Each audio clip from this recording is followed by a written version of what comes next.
இவ்வளோ பேர் நிற்கிறாங்களா சிச்சா? இல்லை கட்சிக்கு வந்தவங்களா? இவனுங்க இவங்களாம் வந்துட்டு சுற்றி பார்த்துட்டு போகலான்னு நிற்பாங்களோ?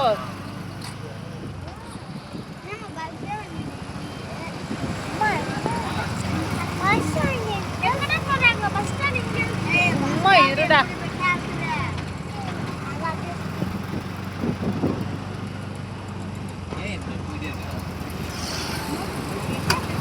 ஓ இப்படியே போலாம் சிச்சா.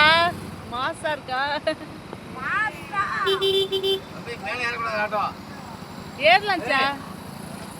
போங்க காரே ஏறுச்சுச்சா. போங்கச்சா ஏத்துங்க சிச்சா. பார்த்துக்கோங்க. வாங்க வாங்கச்சா. ஏய் ஏறு.